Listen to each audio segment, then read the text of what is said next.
The first three modulators to talk about are the three most common, the three major superpowers, if you will: the envelope, the LFO, and the random. The envelope creates a shape that your sound fits inside of. It envelops your sound. But don't worry too much about the name. It just makes a line that describes when the modulated value should go up and when it should go down. It's most commonly used to control the volume of a sound over time, creating a sharp plucking sound, or a slow sustained swelling sound, or a bunch of other fairly ordinary shapes. But there's an envelope right here on the standard output module, so what's the point having one down here? Well, this one can control anything, like the pitch, for example, to give a note a chirpy attack, or a distortion to bring some bite, or some development over time. I'm going to use it on the pitch for now, so it's really easy for us to understand and hear what's happening. I click on the orange plus sign to take the output of this module, and then I can assign it to control any of these potential targets. If I click, hold, and drag, I can increase the amount or depth of modulation gradually. But for now I want an exact amount, 12 semitones or 1 octave, so I'll right-click on the target and type in the amount instead. While we're here, you can see that in this menu you can also adjust the base value before modulation, and the curve the modulation should use, if you don't want it to apply linearly. We'll come back to this, but you can bias the modulation towards higher values or lower values this way. Double-click to reset. You can also assign the value in question, pitch in this case, to an automation slot so that your DAW can read and adjust what's going on as well. So let's hear it. We press a key and pitch goes up, pitch comes down. You can adjust the time for both the attack, up, and the decay, down, and also their curves, either down here or directly on the graph. But this is an ADSR envelope, not just an AD. The sustain and the release can also affect the shape you make. The sustain is the only control that isn't measured in time, but in percent. It's the level between the floor and the ceiling of the modulation that the signal should remain at after the decay phase, for as long as you're holding a key. The release is the amount of time after letting go of a key that it takes for the signal to return back to the floor from the sustain level. And be careful now, because if this release phase is longer than the one up here on the output of the generator, the sound will go silent before this release phase is finished. Following so far? Good, because now there's just a couple more letters to think about. It's not actually just an ADSR envelope. I lied to you before. It's a DAHDSR envelope. There's a delay and a hold phase if you should ever need them. Delay is the amount of time the envelope delays from your note press to the start of the attack phase. And hold is a pause time between the end of the attack phase and the start of the decay phase. So it's pretty versatile and powerful, in fact, for all kinds of situations where you need something to happen based on you pressing, holding, and releasing a key on your MIDI controller. Let's take a look now at the LFO, low frequency oscillator. This, just like the envelope, describes a shape according to which the target value should increase and decrease. What's different is that this one, by default, goes round and round and round over and over again. That's what makes it an oscillator.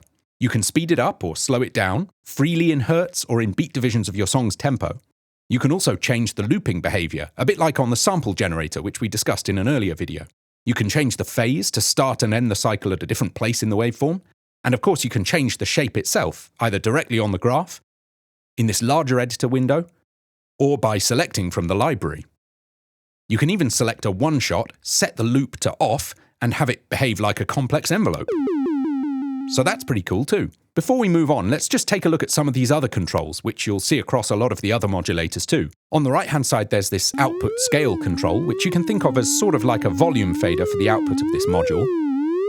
Then there's these three buttons, which tell the modulator whether it should be acting on its target in a positive, negative, or bipolar manner. Positive starts at the base value and goes up to a maximum. Negative starts at a maximum and goes down as far as the target's base value. Bipolar sets the target's base value as the center of its modulation range and modulates around that center. It also doubles the total range, thanks for asking. Then finally on the left you have this trigger icon. Normally most of the modulators are triggered to start doing whatever they do with a key press, but you can also trigger with a left click or with another modulator.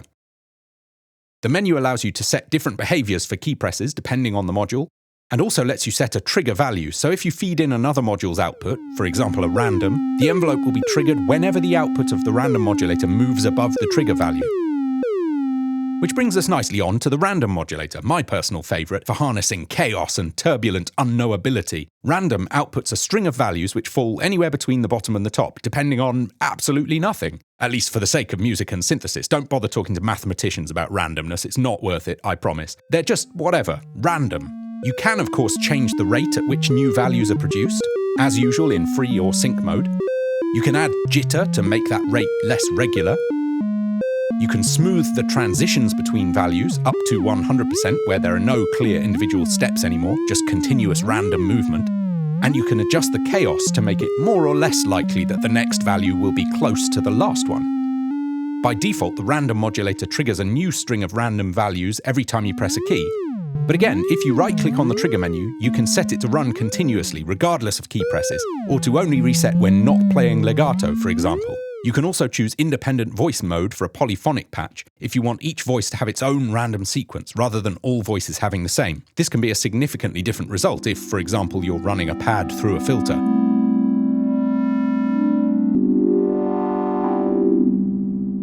So of course, as you can imagine, the random modulator is great for humanizing various aspects of patches, making them imperfect, but also for generating notes, rhythms, textures, according to the parameters you set, or for affecting other modulators. There's really not much in the way, except the boundaries of your imagination. Now, let's move on and take a look at a few more modulators.